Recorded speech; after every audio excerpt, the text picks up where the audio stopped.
Sir. I hope I'm audible. Yes. Yeah, that's good.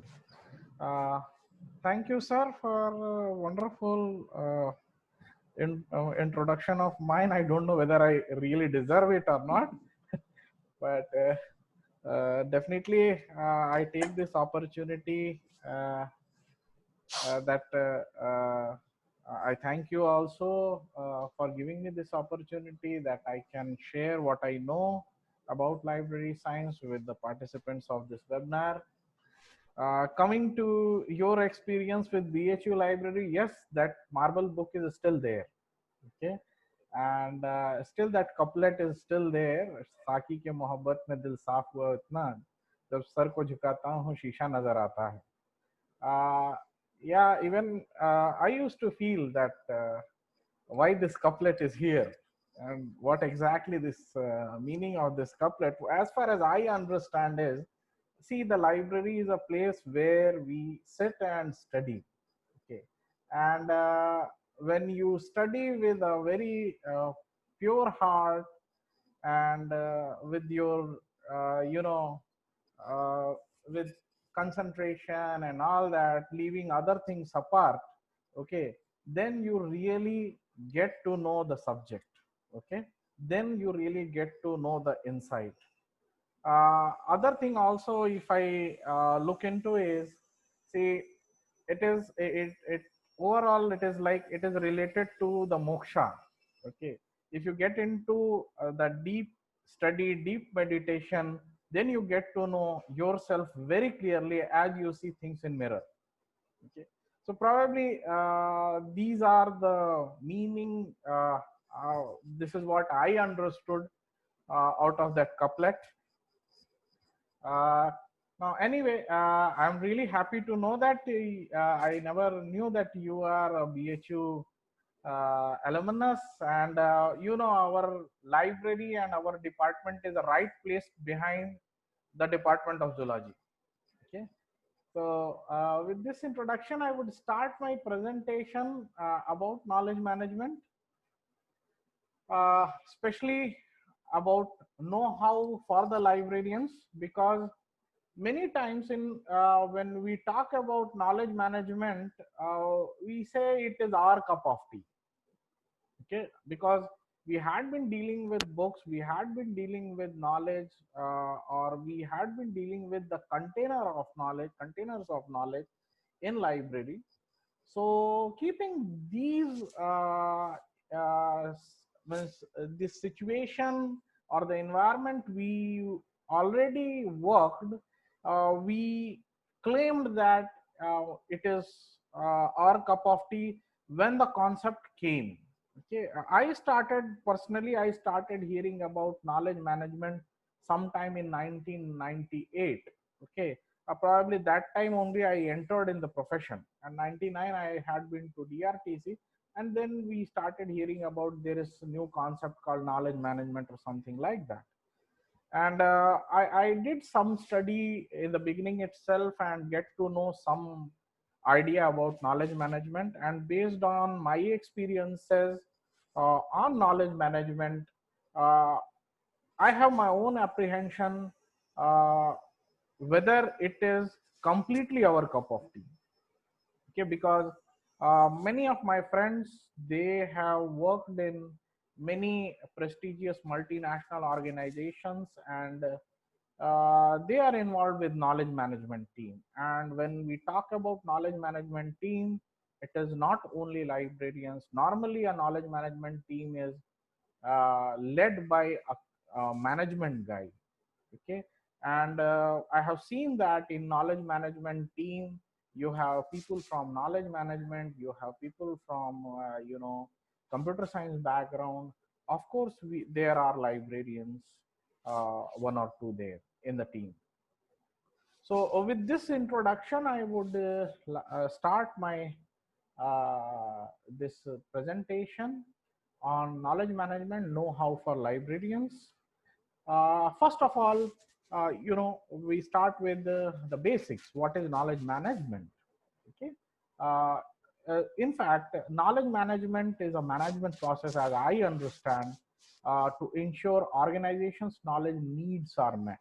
Okay, so any organization, whether it is academic or whether it is business organization or whether it is a social organization, uh, you require a lot of information, you require a lot of data when you take your day-to-day decisions, whether those decisions are long term or short term. Okay, so you require information, you require data based on which you can take decisions. Okay, so one of the means you can say a knowledge management's objective is to ensure that organizations knowledge management needs are met. The second thing is you know each organization has knowledge at different level. Okay, the organization has knowledge related to product, organization has knowledge related to procedures. Okay, so these the pieces of knowledge, they are to be kept or they are to be used in such a way that the productivity of your organization is improved. So knowledge management is used as a tool for exploiting the organization's existing knowledge assets. So each organization has knowledge assets, maybe documentary, maybe a non-documentary, but again, how the organization utilizes these assets, that is the part of knowledge management. So as I told you that it is the maximum utilization of human and documentary resources. Apart from that, a lot of cooperative knowledge is also there in your organization. uh, that also is utilized in knowledge management for overall improvement of the organization. So when I talk about the objective in one liner, I would say that it is maximum utilization of existing knowledge within the organization, whether it is documentary or non-documentary, for overall increasing the productivity of your organization. If it is a business organization, you come out with some kind of product, your product's quality or product quantity has to be improved. If it is an academic organization, you should have good research work, or you should have good student base which is coming out of your organization to help the society, to join the society for overall improvement of the society. Okay, so knowledge management, when we talk as such, it is about the increasing overall productivity of the organization where it is implemented. Well, the building block, if I start about knowledge, the first block is the data. Data as such, it is data is raw, and itself data doesn't convey any meaning. Okay, say if I say six, six doesn't convey any meaning to you because it is a number. Okay, so data, if it is looked, away from the context, it has no meaning, it has no significance, it has no usability. But again, when we add the context to the data, it becomes information. Say if I tell you 6 kilogram, okay, now I have added a context to the numeral 6 with a measurement unit, okay, kilogram. That means now you understand that I'm talking about weight. Okay, or say for example, simply if I say 60, 60 doesn't carry any meaning. Okay, so it is just a raw data. But if I say 60 runs, that means I'm talking about a run is a unit for 60, and it is a context to the 60. That means I am talking about cricket or something like that. Okay, now if I say okay, 60 runs that is made by Sachin Tendulkar, now what happens is that 60 runs and Sachin Tendulkar, these are different contexts which we add to the data 60. Okay, so along with these different contexts, if you see the data 60, it becomes knowledge. Okay, so see, this is the way the knowledge is built up over a period of time. Okay, So knowledge, if you see, it is normally, it is, it is a kind of stored information which are interrelated with each other based on certain context. Okay, so knowledge is normally, it is just for memorizing something. But again, when we use this knowledge for our improvement, our cognitive improvement, okay, it becomes understanding. So when we read the book, when we read the text with the context of other concepts, okay, our cognitive status is improved, and for that we use some kind of analytical power. Okay, so normally what happens, the understanding, when we talk about, it is a kind of, interpolative or intrapolative, because it is within your knowledge base. Okay, so what you do is, you have different concepts together, you are using the understanding, you are using analytical method, okay, to inculcate or to relate these different concepts together for your understanding. So normally what happens, understanding is subjective. Okay, and at the end of the day, this understanding is used to create additional knowledge. Okay, so it adds in knowledge understanding chain, but understanding as such is not a product. Okay, now the last one is wisdom. Okay, when you have understanding on a particular subject, okay, then you use this understanding to judge things, to look about what is right, what is wrong, whether it is true, whether it is false, or a lot of moral, ethical things do come into the picture, and for that you use wisdom. Okay, so normally wisdom is concrete. When you apply your wisdom, it is, it is not subjective. Okay, so you see, it is non-probabilistic. Okay, so wisdom is something, when it is used with the existing knowledge along with your understanding, you can use your wisdom to judge things. Okay, so these are the way, these are the building blocks of our knowledge, our understanding, uh, how we improve our cognitive status of our mind. Okay, so now I would take another example about how these things are built up. Okay, so there is a story of Ashwasthama, I will come to that. So take for example a hymn, a Vedic hymn. A Vedic hymn, one liner or couplet is a data. Okay, when we read these data with different context, it becomes information. Okay, so a hymn, if I say, is for Brahmastra. Okay, Brahmastra is a kind of a weapon we used to use, in our mythological stories it is used. Okay, so when I say hymn for Brahmastra, it becomes an information. Okay, but when the hymn for Brahmastra is learned by a warrior, it becomes the knowledge of that particular warrior. Okay, and when with this knowledge he uses Brahmastra, it is his wisdom. Okay, so now I get back to you, to the story. See, what happens is, in the after the war of Mahabharata, along with Kripacharya and along with Kripacharya, Ashwasthama goes late night and attacks the Pandavas, this thing, camp, and then he, along with Kripacharya, kills 5 sons of Pandavas, and after that Pandavas chase Ashwasthama and finds him. Okay, and out of fear, Ashwasthama uses Brahmastra over Pandavas. Okay, and simultaneously Arjun also uses Pashupatastra.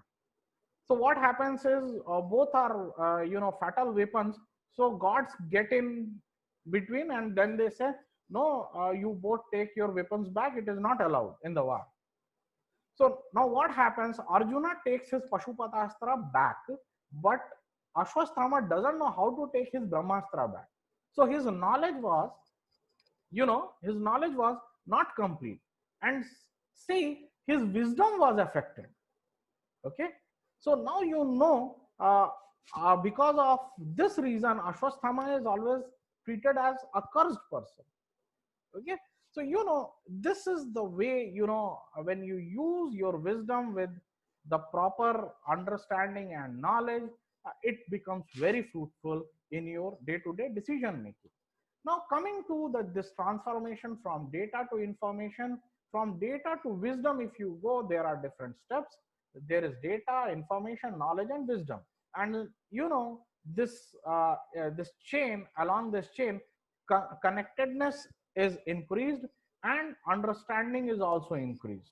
Okay, so this is the way the propagation of data to wisdom is there. Now, talking about the types of knowledge, there are two kinds of knowledge you would have already heard: tacit and explicit knowledge. Uh, uh, in between, there is tree of knowledge, which has been talked about, talked in Bible. So, there are two kinds of knowledge: tacit knowledge and explicit knowledge. Now, talking about the tacit knowledge, okay. Now, there is a diagram where Buddha is meditating. Okay, so now when he is meditating, he is not speaking. Whatever he knows on his own. He is not expressing to others. So it is all, it is highly individual and it is not accessible to others. And it is all subjective because he only knows what he knows. Okay. He only understands. It is his experience. Okay. So normally what happens, tacit knowledge resides in human mind. Okay, and it cannot be expressed in the form of any kind of words or sentences or any ways. Okay, so many times the kind of skills we have, okay, this is tacit knowledge. There are many, tailors are there, to whom we go and get our clothes stitched, but we say so and so tailor is very good, his skills are good. All our tailors all know how to stitch the clothes, but the basic skill differs. Okay, and that is the cognitive level of that particular tailor, and it cannot be expressed in words. Okay, so this is a kind of tacit knowledge we have, and that is why we say that it is very hard to formalize tacit knowledge. Then comes the explicit knowledge. When Buddha comes to Sarnath, and then he preaches his 5 disciples. Now what happens? Whatever he experienced during his meditation, okay, or during his period of samadhi, now he is telling to others. Now it becomes explicit knowledge. It is expressed in the form of words and sentences. Okay, so this becomes an explicit knowledge. Whenever whatever I know, I express it in forms of word, in form of writing, in form of manuals, in form of databases, in any kind of media, okay, uh, which is communicable, it becomes an explicit knowledge. Explicit knowledge, if you see, normally there are two types. One is, information, where we give the facts, we give the data, and other one is the processes, how to do certain job. So instructions are there. Okay, and as I believe personally, we as a librarian mostly work in the area of explicit knowledge. Now there are other types of knowledge also. If you look into, there is one called as externalized knowledge. Externalized knowledge is something like, a painter is there, so he is about to make a painting. So when he is about to make a painting, there is a model in his mind. Okay, when he makes the painting and when the painting comes out, the painting is an explicit knowledge, but whatever model he had, it was a tacit knowledge. Okay, so that tacit knowledge is externalized into a kind of a product, into a kind of a service, into a kind of a process. Okay, so it is a kind of a transformation. So this kind of knowledge is known as externalized knowledge. Then second kind is migratory knowledge. Whatever data we transfer, okay, we transfer the data over network. Okay, it is in form of signals. Okay, the signals are used because we want to transfer the data. We want to communicate from one point to other point. Okay, so this kind of knowledge, which is transferable, which can be codified, it is known as migratory knowledge. So normally it is not dependent on a owner or creator. Okay, it is largely dependent on the medium you are using for transferring the information, transferring the data. Okay, then the third kind is multi-location knowledge. When I talk about multi-location knowledge, it has both kind of tacit and explicit knowledge, but the location is added. When I talk about location, that means the knowledge is placed in different positions. It may be within the organization, it may be outside the organization, outside the organization in different places, within the organization at different nodes. Okay, so when we are talking about using such kind of knowledge, it is multi-location knowledge.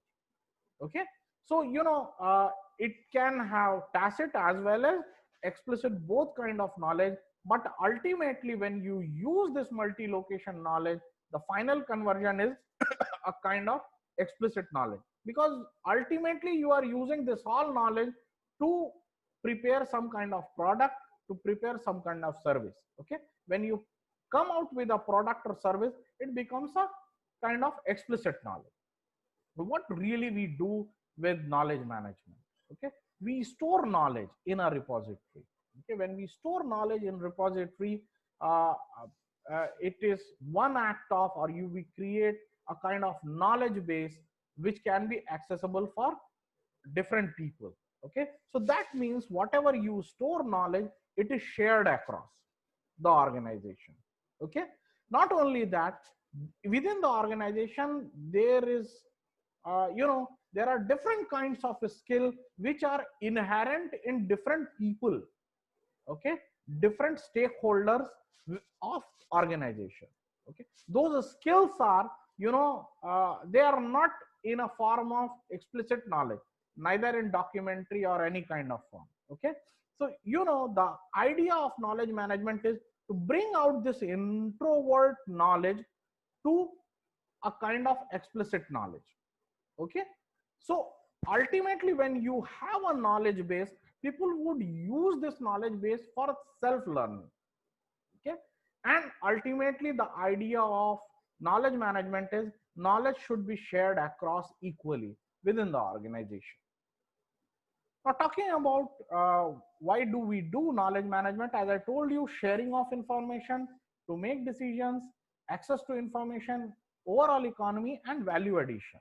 When I talk about sharing of information, see, as a teacher, when whatever I know the subject, as I know library science, so when I discuss the subject with my students, actually what I am doing is I'm sharing information, I'm sharing my knowledge with the student, and ultimately it is for you know for the benefit of students. Okay, similarly in a business organization, when we share information across organization, people get to know about a kind of a particular procedure. Okay, if a particular procedure is only inherent within a community or within a person, okay, then what happens, your whole organization would become dependent on that particular person or that on that particular community. Okay, so when you share across, okay, it benefits overall organization, and ultimately what happens is your product or your service is improved. Okay, so sharing is very important, and ultimately when we use this knowledge management, it is for decision making. Again, I am going back to the example of story of Ashwatthama. His knowledge was not complete, so he made a bad choice, okay, which ultimately hurt him. So what happens is, when you have a very good knowledge management system per se, then you are able to use better decisions, because you have all facts under your finger. And based on those facts, based on those information, you judge things and you take better decisions. Now, access to information is another important aspect of knowledge management, because whenever you store information, okay, it will be archived. Okay, if you archive information, it is of no use. It is of no good to the organization. unless that information is to be accessed. When people will access that information, when people will access your knowledge base, they will use it. When they will use it, you will have better products, you will have better services, you will have better output, and overall your productivity will improve. Okay, so when we are talking about access to information, we use a lot of databases together. Okay, because now we are talking about an automated environment, we are talking doing knowledge management in a networked environment. So database management systems become the heart of or the core of whole system. Okay, so and these database management systems basically are used for retrieval purpose. Okay, so access to information becomes a very key factor in knowledge management system. Then comes overall economy. I can cite you another example. Say for example, you get a problem, okay, in your organization. So what you do first is you would look around if others have faced same kind of problem. Okay, if others have faced same kind of problem, then you request them to share their experiences. Okay, rather you starting from scratch. If you start from scratch, it will be a loss of your time, it will be loss of resources. So what you do is you learn from others experiences. Okay, so it is knowledge management is a kind of overall economy. So in any business organization, whatever I have experiences, uh, whenever they get a new project, first they go to their knowledge base, first they go to their knowledge management team, and they find out same kind of product is ever done or not. If same kind of product or same kind of project is already done, how it was done, who were the people who were involved in that particular project. Then what they do is they call those people, they ask them to work together. So what happens is there is a kind of overall economy when second time they are doing same kind of work. Okay, so knowledge management is for overall economy of any organizational procedure. And at the end of the day, you add lot of value to your products using knowledge management. When you add values, it means ultimately using it for your services, for your product, or you are taking any kind of decisions. Okay, when you have more knowledge, when you have more data, you can use that data to improve upon your product time to time. Okay, so when you go on improving your product, it is a kind of value addition to your product. Okay, normally what happens, students and people, wherever we go, that they ask me, can you differentiate between information management and knowledge management? Okay, see, information management, when we talk, is information management is completely dealing with explicit knowledge, and it is more technological gimmick, I tell you. But when we talk about knowledge management, okay, uh, against information management, knowledge management is dealing with explicit as well as tacit knowledge. Okay, and it is more kind of a managerial approach when we talk about knowledge management. Okay, so when we talk about managerial approach, then organizational structure and organizational culture, that all come into picture. Okay, so it is a kind of, when we talk about knowledge management is, it deals with human resource management, where people communicate together, where people share the information or knowledge together, and it becomes a kind of a teamwork. Okay, so knowledge management is a little broader concept compared to information management. This is what I understand. Talking about different kinds of tools, there are a lot of software tools available. In fact, I tell you, it is at the end of the day, how you utilize uh, these tools together. Okay, you may utilize one or two, you may utilize all, it is up to you how you utilize. Okay, so most important is your information communication technologies, the tools like your mobile phone or your mass media. These all are communication tools to share information, to share knowledge across. Okay, When I am also talking today with you, it is possible because we have internet.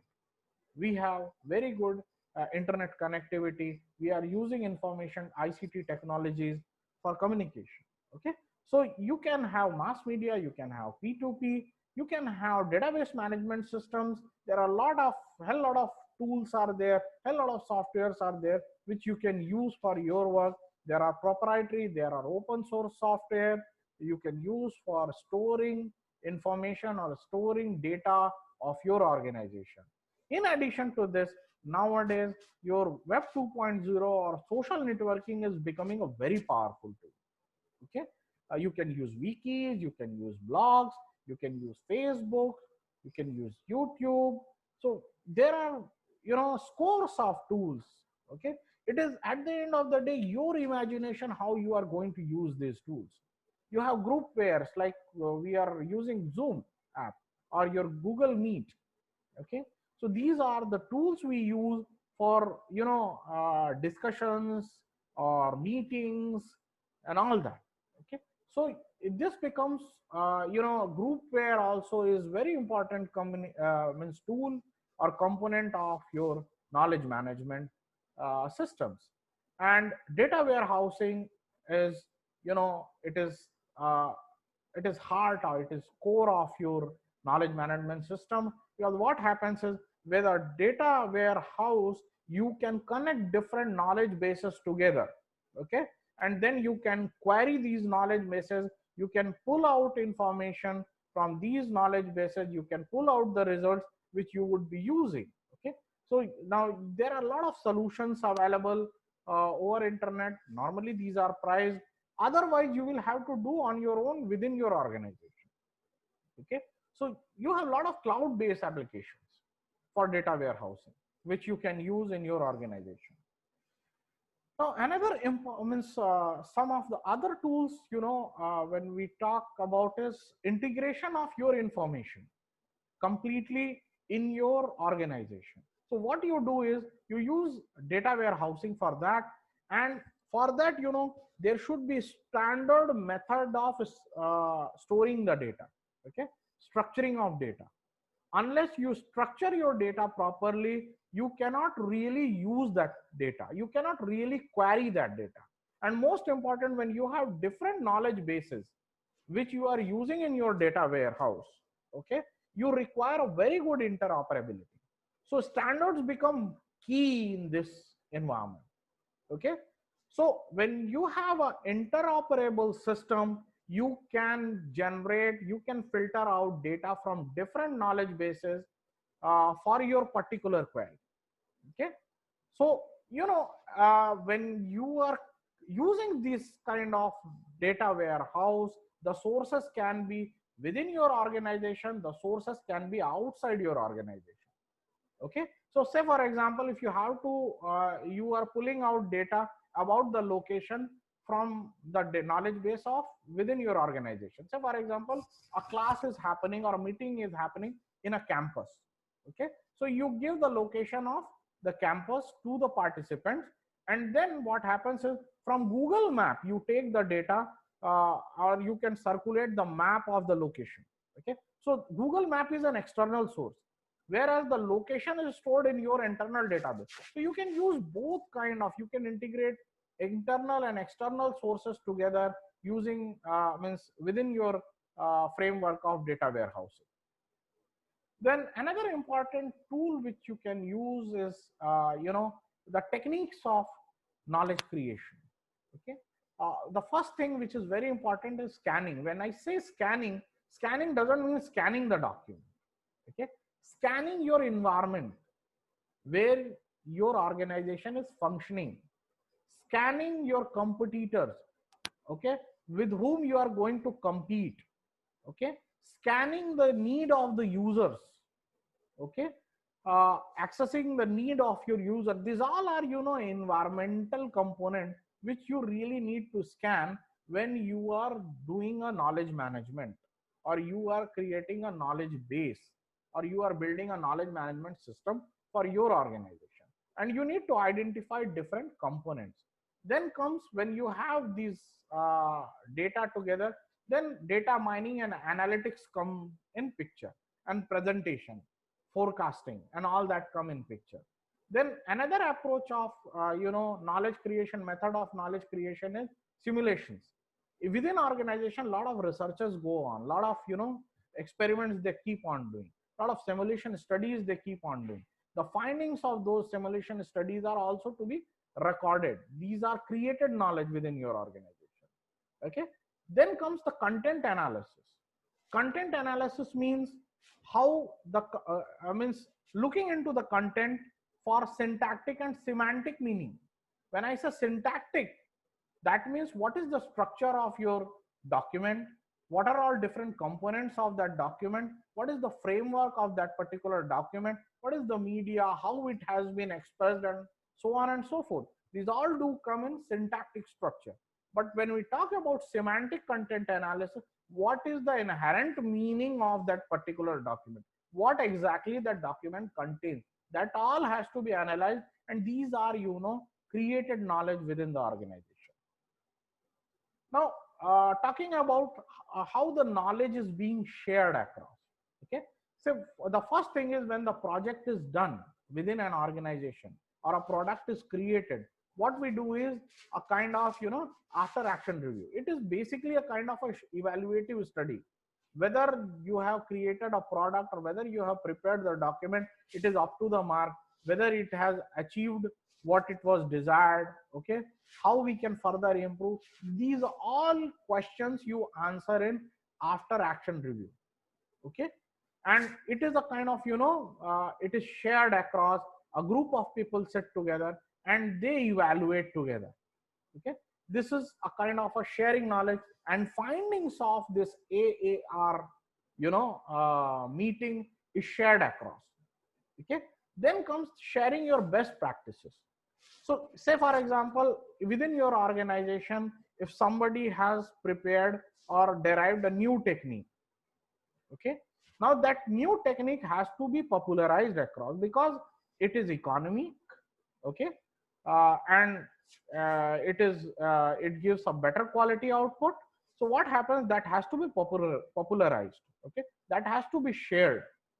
And when you share, different people will perform same task.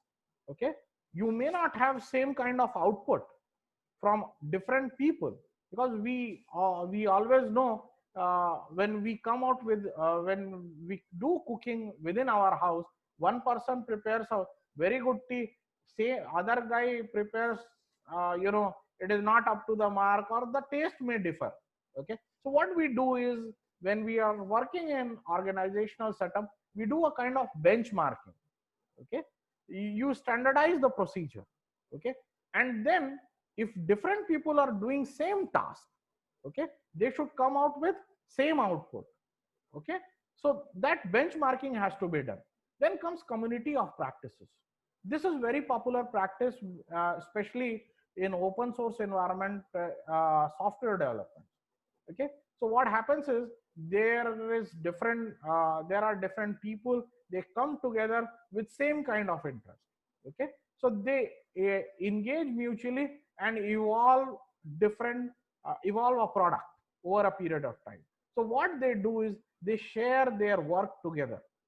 Okay, and such kind of group is known as community of practices. And the last one of the method of sharing of knowledge is storytelling.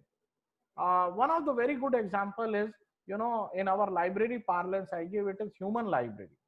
Human library is a new concept where we call a person, okay, and we ask him to tell his story to others. Okay, so say for example, if a person in your organization, or if a teacher or if a researcher has come out with some new concept, new idea, you can call him and you can ask him to explain to others. Okay, to tell others what he has achieved, how he has achieved, and that has to be captured. Okay, that knowledge has to be captured and kept as explicit knowledge. Okay, so this is the method we can share knowledge in the organization. Then ultimately it comes, how do you organize and manage the existing knowledge within the organization. The first thing is knowledge harvesting.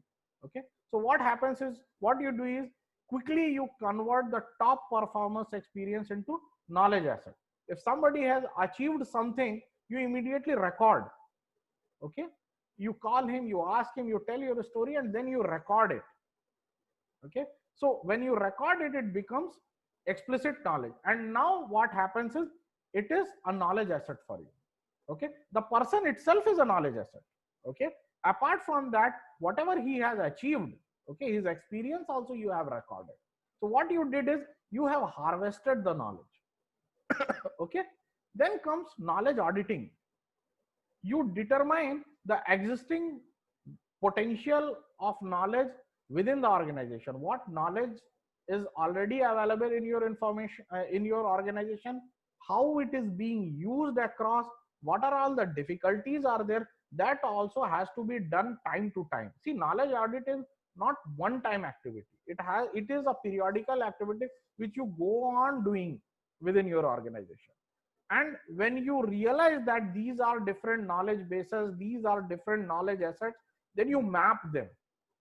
When you map them, you map within the with the context of its location, with the context of its quality, how it can be accessed. Okay, so this is the way, in a business setup or in an organizational setup, in a large setup, we manage knowledge. These are three important pillars of knowledge. On the top, it is technology. Okay, on the top it is technology, then procedures come and people come. So it is a kind of, trinity of technology, process, and people. Okay, so knowledge management is based on these three important pillars. Now, there are different stages of knowledge management, how the knowledge really goes across different phases. Okay, so we know what is tacit knowledge, we know what is explicit knowledge. Now, there is a model given by a person called Nonaka. I would just explain this. I have redesigned it, his whole model, and I would explain this to you. See, there are four quadrants in this. First is socialization, second is externalization, third is combination, and fourth is internalization. And it all goes in a kind of spiral of scientific method. Okay, as a librarian, we very well know what is spiral of scientific method. So it is an ongoing activity. Okay, so what happens through socialization? Okay, tacit knowledge is converted to tacit knowledge. Okay, so for example, you conduct a meeting where people sit together, okay, and then they share their experience, they discuss something. It is, the meeting is a social activity, and what they discuss is their tacit knowledge. Okay, and tacit knowledge is expressed, and others actually assimilate that tacit knowledge. So tacit knowledge goes in others mind or others brain, and it remains tacit knowledge. Okay, now that particular tacit knowledge, when that meeting is recorded, okay, it is, it is a kind of externalization. Okay, so when a meeting is happening and somebody is you are recording that meeting, what happens is, the tacit knowledge is converted into explicit knowledge. So it is a externalization of the activity. Okay, so and you can articulate the things when you convert from explicit tacit to explicit. You can change the media, you can change the form, it is up to you. Now what happens, whatever you have converted into explicit knowledge, say for example, meeting is being recorded. Now what happens, recording is already there. Based on that particular recording, when you write a report, okay, so from explicit knowledge, the recording itself is an explicit knowledge. So based on that explicit knowledge, you are writing a report. That is also an explicit knowledge. Okay, so what you are doing is, you are connecting to different things. Okay, now you are creating different kinds of combinations. Okay, so from one explicit knowledge, you can generate different forms of explicit knowledge. Okay, so you can have many combinations of explicit knowledge. Now this explicit knowledge is again read by or used by different people. So what happens is, I am reading a book or I am reading that particular report. Now what happens, that explicit knowledge is again internalized. Okay, when I am reading the book, I am understanding it, I am assimilating it. So what happens, through internalization, that explicit knowledge again becomes tacit knowledge. So this is a kind of a cycle, and this cycle goes on and on and on in your organization, in any kind of organization, whether it is a business setup or whether it is an academic organization or educational institute or social institute. Now, talking about the procedure of knowledge management, there are four stages of knowledge management. The first is creation and capture. Second is organizing and codifying. Third is refining. And the fourth stage is dissemination. Okay. So now here onwards, I will be talking with the flavor of librarian's mindset. Okay. The things which we are capable to do. Okay, so when we talk about creation or capture, so we are not really create knowledge, but what happens is we can help in creation. Okay, we can facilitate creation, we can capture the created knowledge. Okay, when we talk about capturing, it is in form of data entry, it is in form of scanning, it is in form of recording, it is in form of interviewing, or whether it is a brainstorming or a meeting.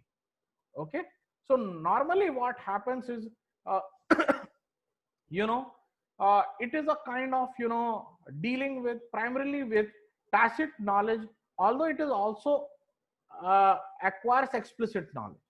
Okay, so what happens is, the tacit knowledge is there, you use that, you take that tacit knowledge, record it, and you convert that tacit knowledge into explicit knowledge. And this is the job a librarian can very well do. Now, the second important thing is organizing and codifying. Whatever terms I have written in this slide, that is cataloging, indexing, filtering, and codification. Okay, we as a librarian, we are very happy to deal with this.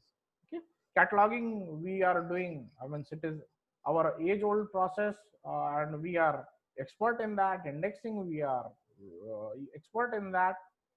Classification, we are expert. Okay, so when you are dealing with the knowledge base, different knowledge assets, you need to record those knowledge assets such that it becomes accessible. It should be uh, very well indexed. When I'm talking about filtering, filtering is basically a kind of classification. In library, we do classification for self arrangement, but when in an electronic environment or in a database system, database management system, or data warehouse system, when we are talking about classification, it is mostly a kind of filtering. Okay, so explicit knowledge is organized such that, okay, or it is filtered such that, it is classified such that the assimilation of knowledge becomes easy, accessibility of information become easy, accessibility of knowledge asset become easy. Okay, so ultimately, you are dealing with two things here. One is container and other is content. Okay, container is the medium in which your information or knowledge is stored in. So you deal with both the things. Okay, so when you are dealing with both the things, you have to organize it such that it is easily accessible. Okay, it is easily disseminated. Now, uh, the third important activity is refining. Okay, in refining, mostly data mining techniques do come, contextualization comes, collaboration comes, compacting or redesigning of reports or documents or the product is done, and ultimately based on your data mining, contextualizing, and all that, a lot of projections are done. Okay, so this is the area where we as librarian do not work. These are the area belong to different domain experts. Okay, when data mining comes, it is mostly statistician and computer science people, they work upon contextualization comes. It is mostly managerial level job or collaboration. These are managerial level job is there. Compacting is really a kind of technical writing kind of thing. To some extent we are involved in that, but not completely when it comes in business organization, a very highly specialized product when you are dealing with. Okay, so you require domain experts for all this. So this side of knowledge management is really not our cup of tea. Okay, now the last stage is dissemination. Dissemination is, it is our forte. Okay, how the information or the knowledge is being served, whether it is means you are serving on demand or whether it is being served in anticipation, what kind of services, what kind of alerts you generate, so that the information or the knowledge is available for every person within the organization. uh, okay, so this is a really area where as a librarian we are specialized in. Now this is a general framework. Many years back I had prepared this drawing, and in this drawing if you see here we have interface through which knowledge is being uh, uh, entered in your organization. So if you see here, you have on interface, you have organizational input, you have external input. Okay, when whatever means these inputs are basically individual data about the person, you have procedural knowledge as input, you have organizational data as input, and this all three kind of data is entered in a kind of knowledge base. This knowledge base can be one object, it can be a distributed object. I have used just one object to give you an idea how the things are. Okay, so there can be different databases attached through a data warehousing service. So this knowledge base is actually your heart of knowledge management system. Okay, and in this database also, knowledge base also, you have environmental information or knowledge stored, like organizational policy or user community you are serving with, that all is stored in your knowledge base. So there are different uh, kinds of data, uh, they are coming to your knowledge base, and you are keeping these data or these data in different kind of databases or knowledge bases altogether. Now if you see, this knowledge base is used for preparing this knowledge base is used in different kinds of processes, okay, in your organization, and these processes also generate data. Okay, and this data again goes back to be stored in your knowledge base, and through your this knowledge base we can create different kind of products. Okay, these products are again indirectly used in your processes, and that data also is stored in your knowledge base. The products are also used as direct product by the users, and these users, when they use your product, they give you feedback. When they assimilate your product, they give you feedback, and this feedback is used as evaluation and again stored in your knowledge base. So this your data warehouse becomes the heart of your knowledge management system. Okay, now there are some hurdles when we talk about knowledge management in any organization, because see, knowledge management, though we talk, it is very simple concept. When it comes to actual implementation, it becomes very tough. The first hurdle is intellectual capital. When you say intellectual capital, copyright and all that comes into picture.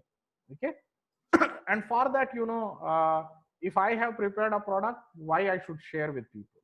Okay, unless I am benefited.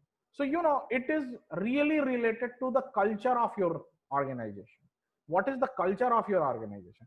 If the culture of your organization is sharing kind, then it is really helpful. But your culture is a little conservative kind. Okay, so that means the structure of your organization is a conservative hierarchical, a traditional or conservative hierarchical structure is there, and the communication is only possible within the organization, then there won't be sharing.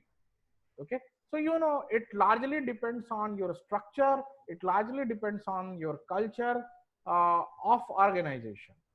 Okay, and over a period of time, when you come out with dealing with these all kind of hurdles, your information sometimes become obsolete.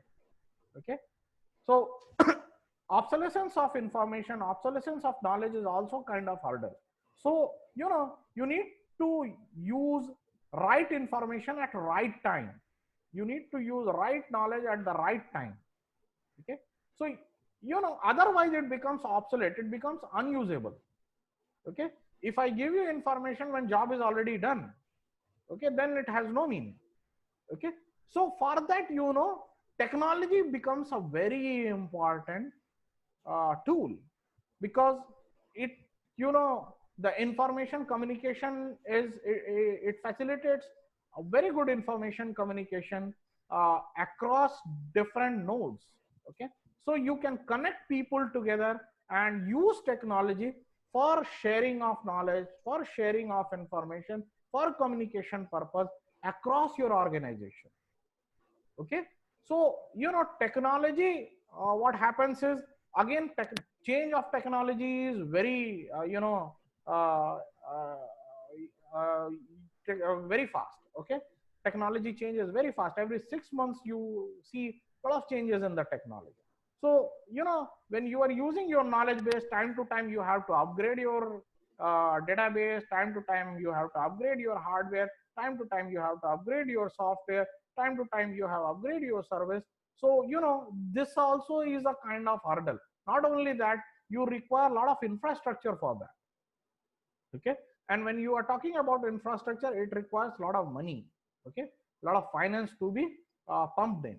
Okay, and at the end of the day, in this internet environment, we are overloaded with information. So if you go for searching one out uh, for you go for searching for a term, okay, or for a problem, you may get lot of results. Okay, now again, when you get lot of result, you have to sit together and find out which is the best result, or which is the best suited option for you. So you know information overload is another problem in knowledge management, and the task of knowledge management team is to save its organization from information overload. Okay, so there are certain hurdles when we talk about knowledge management in any business organization or any organization, academic or social organization. So now you see the whole framework of environment has changed.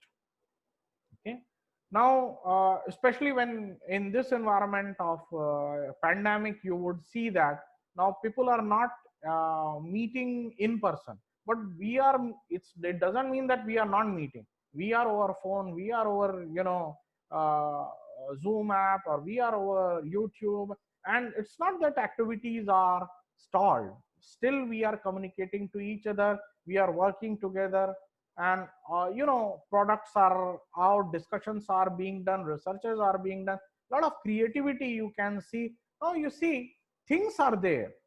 Okay, performance are there, we are using teaching and learning, we are communicating together, and for all that we are using digital technologies, this whole ICT infrastructure.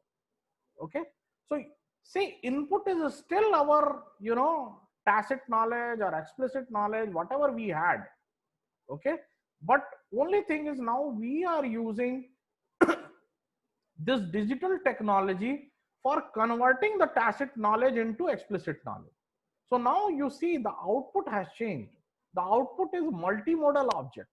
When I say multimodal objects, I'm not talking about documentary resource, okay, or knowledge resource. I'm talking about knowledge objects. Okay, so these knowledge objects are multimodal objects. When I say multimodal objects, in multimodal objects, you may have audio, you may have audio, video, or visuals, you may have text. Okay.